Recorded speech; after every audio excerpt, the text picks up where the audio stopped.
in brewing, and he has 2 years of experience in blogging, so let's give him a big round of applause for starting out my channel.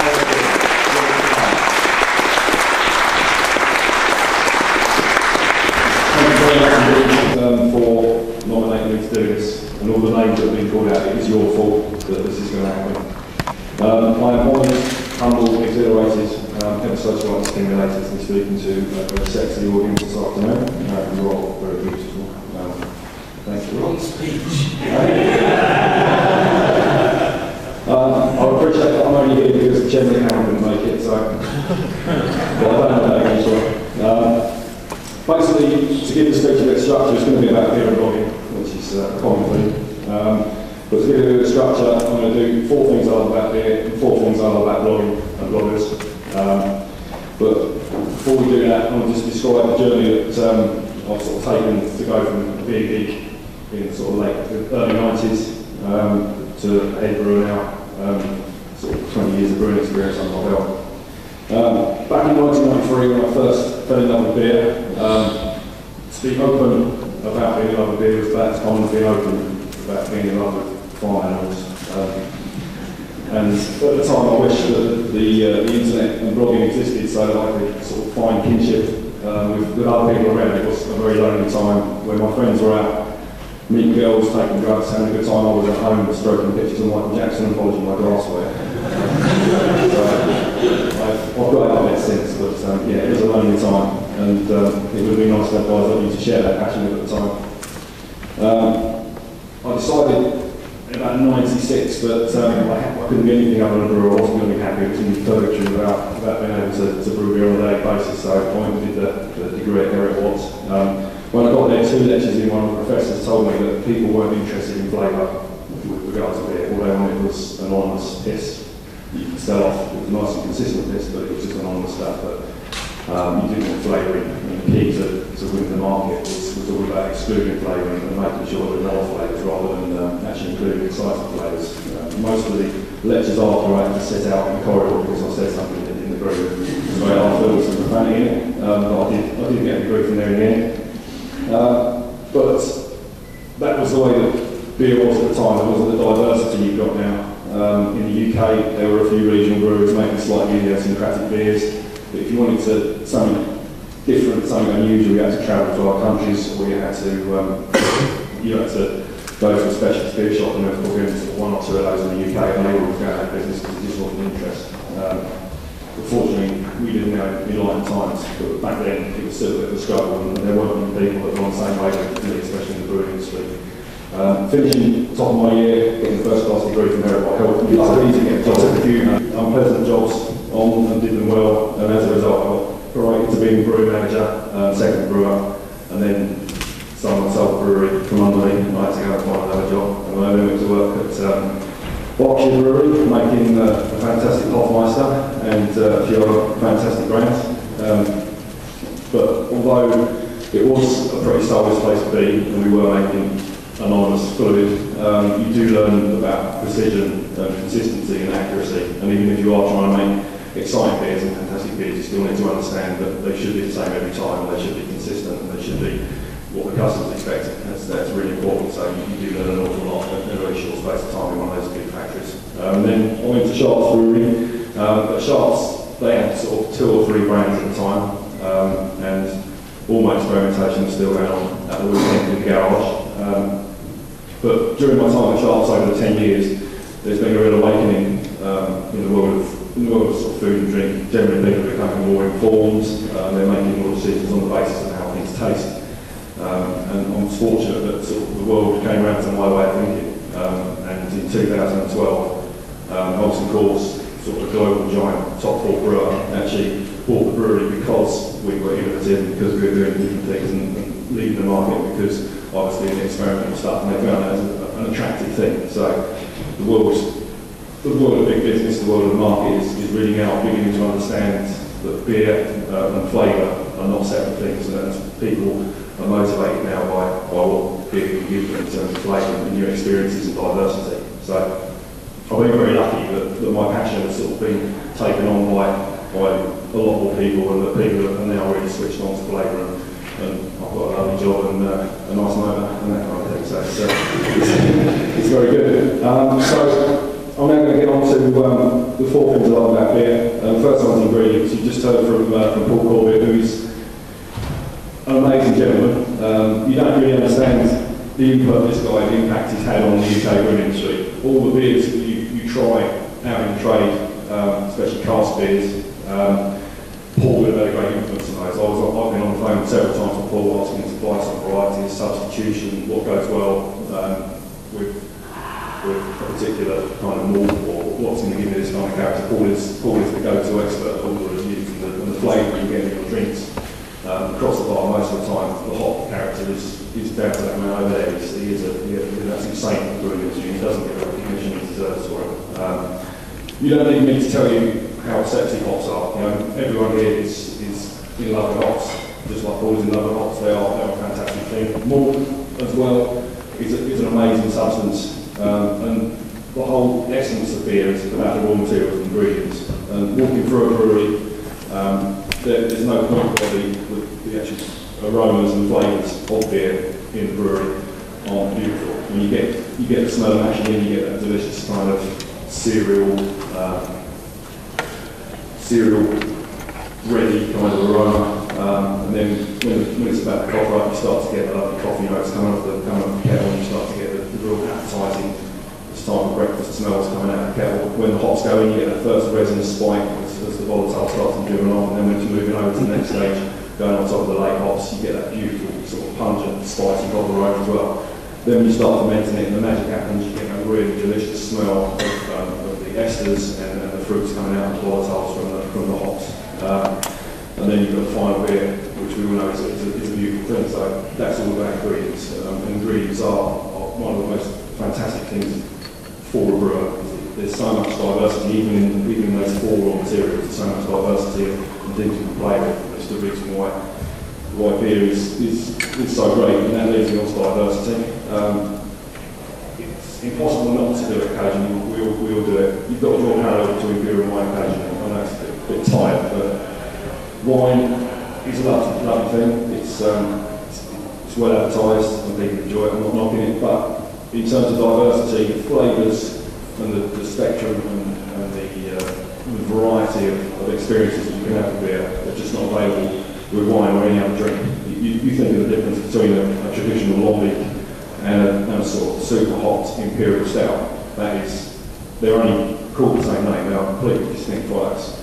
And the kind of experience you can get after trying a load of different beers, the kind of journey you can go on, the kind of food pairings you can get, I don't think it's available from any other alcoholic drink, and that is worth celebrating.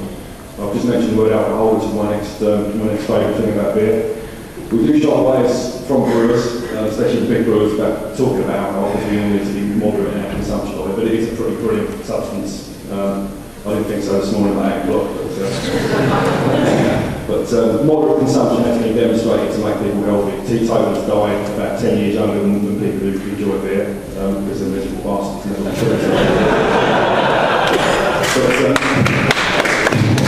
It is a hugely beneficial thing. It keeps your blood pressure down, stops people getting strokes and heart attacks. These are my views, by the way, not views of Martin Claus. Yeah, it stops you getting heart attacks, thins the blood, keeps you healthy. It's a great way of relieving stress. It's a great way of meeting new people. Some of the best decisions in my life have been made with a belly full of alcohol, and I thank it. But it's the reason I went to brew, because I had a few and I made the right choice. The next thing I love about beer is brewers. There probably are a few in the room, beautiful people. I was on the train going to Brussels, sitting next to the head brewer on Nethergate, and I was talking to him about our local competition, St Austell, and he was saying, is there any antagonism between you? And I said, it is impossible to be angry with Mr Ryman because he's such a nice guy. And he said, well, he's a brewer, he's bound to be. And that's true, you just don't get pricks brewing beer. They're always nice people, they're always down to earth, they're always motivated by giving people pleasure through beer. They're all generally sort of self-deprecating, they haven't got egos. And they're all, they're all genuinely great people. I've never met a brewer I haven't got on with, respected, and enjoyed company with. So that's the four things I love about beer. Blogging, as you know, I've given up my blog. I really enjoyed doing it, but there's only so much time in the day that I have these days. I'm extremely busy. I was busy before, but now it's gone beyond that, and that's the reason I've stopped it. But it was something I enjoyed. But in the end, it's something that's become a little bit of a chore because it was always there in the back of my mind, along with the list of other things I had to do every day. So it had to be sacrificed, I'm afraid. I might get back to it if someone comes and does what I work for. So I think I know something that wants to come do that. I'd much appreciate it. First thing I love about blogging is the fact that it is personal. It is what you're saying. I'm probably echoing a lot of stuff that ATJ was saying yesterday about blogs as well. This is as he was saying stuff, I was thinking, oh, no, I'm not saying this much. But yeah, it's personal. All the guys in the room that do a blog, they've got their own angle on it, they've got their own slant on it. It was a sad time when Cookie and I just quit doing this blog because that was a brilliant kind of sideways look at everything. And that's the kind of diversity you get. You get bloggers covering different stuff, and everyone's got an opinion, and everyone is unique and individual. Next one is community. When I started blogging, I expected the blogging community to think there's some idiot brewer giving it a go, and all I would get was sort of stick. But all the guys who were leaving positive comments on my blog were bloggers. We felt welcome to the community, we felt that you were part of something, and I think there is a real community in the room. I think you guys get on, and that is a real big strength to blogging. Next one is independence. Beer writers are lovely people, but what they do write can sometimes be as a result of sponsorship or some hospitality or something. The blogger is an independent person. It's their own personality coming out on the blog, and what they're writing is what they want to say. I was at a brewer's dinner last year, and a head brewer of one of the regional brewers came up to me and said, "How do I stop bloggers slagging my beer off?" And I said, "Stop making shit beer."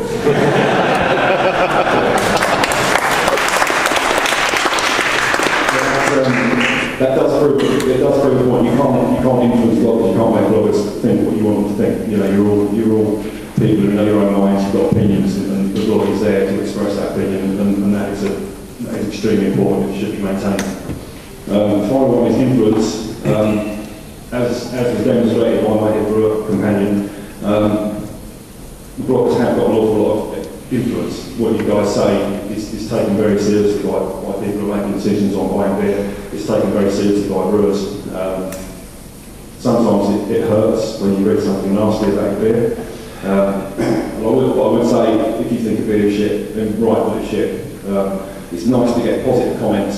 You don't want people to just give you frown off if they don't believe something. You'd much rather see negative stuff down. As a brewer, you make a lot more improvements on the basis of criticism than you ever would on the basis of someone giving you a bit of frown. So it's always great to have sort of genuine criticism from someone. But please try and make it constructive. Please try and explain why you don't like it. Don't just say beer is shit. Try and give it some kind of depth, something that we can work on.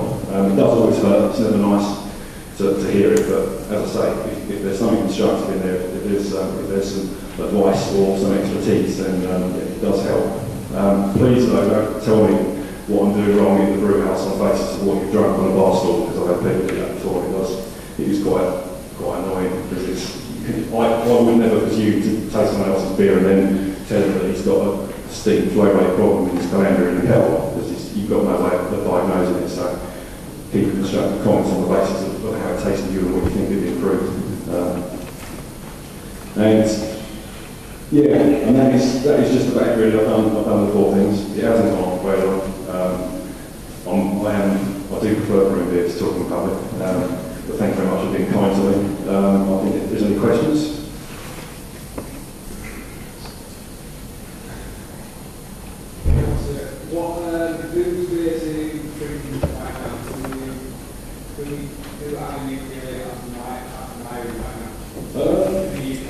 Magic Rock are doing great stuff. When I came up with exactly the enlightenment to their stuff, they're very good indeed. They've got American hops under control. There's a lot of brewers out there that have got beers which are very much one-dimensional, sort of just hot bombs. But Magic Rock really bringing out a lot of beauty from those varieties. I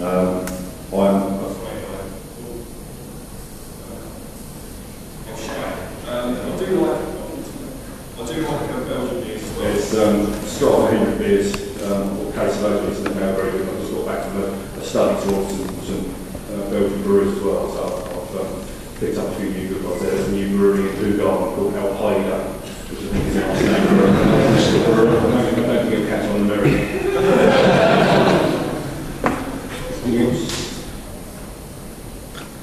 Yeah. How's the connection, integration, whatever, with the rest of Molson Coors going on? How much influence do you expect shots to have?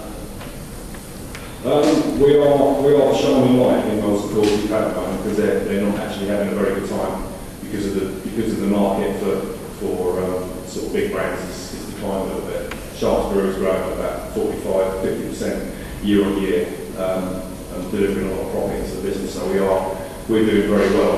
Molson Coors have been very careful to keep us independent when they came to have the meeting to tell me that they were taking the brewery over. I had my resignation in an envelope. I said, if you're going to tell me how to brew beer, then you can have my resignation now. They said, no, we're not going to do that. And I told them to the door upstairs when they start to. But they've never called me on that one. We're still allowed to run for ourselves. And what we do, they recognise is importance of beer, so we're still brewing all the beer, County Rock, and we're still using the same recipes, raw materials and everything that we were using before. Everything is still, all the decisions are still made at Sharps, but we have Molson Coors there as sponsors to help us, and also they enable us to get access to more of the marketplace than we were formerly able to do. So it is really, they're nurturing and supporting us, and we're delivering great performance to them. So it's a nice relationship at the moment. Would you say overall it was a positive thing to have Molson Coors take you over?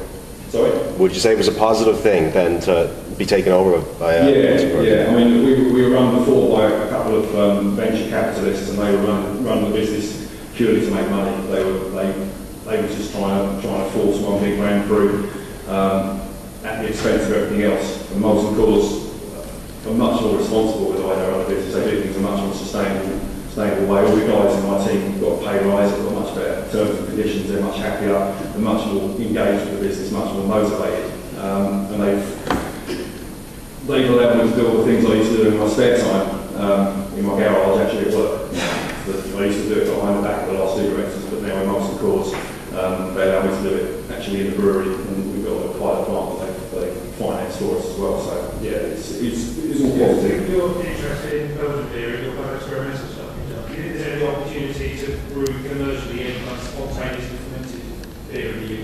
Is that across your mind? I mean, it's another angle. I think when people sit inside our box, then we might work with them. I mean, I've done a small scale PBO August and lactobacillus beer that was really good. But the problem is having the organisms in your brewery. You don't really want to pitch a tank of stuff which is going to destroy your entire production and ruin your life. No.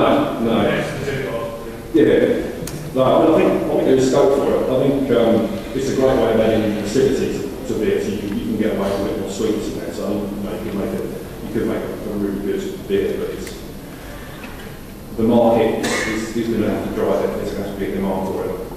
Out of all of the beers you've brewed in your career, what's the one you would drink every night? Would drink every night? Monsieur Rock, and that's because John rebrewed it, not me. I was just there giving out stuff while he was in there in full control. Yeah, Monsieur Rock was brewed my Christmas Day in 2011. My family paid me out, so I got that case and a half by 11 o'clock on Wednesday. So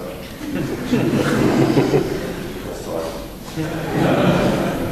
Thank you very much indeed for your attention. I hope you have a great rest of the thing. I'm afraid I'm going to shoot off because I want to catch the end of the bridge tonight. I'm going to do this before. So I'm going to be heading straight down the M1 as soon as I go. So apologies if I can't say goodbye to everyone individually. But last night was brilliant. Thank you very much for embracing the beers and the food and giving me some great company last night. Cheers.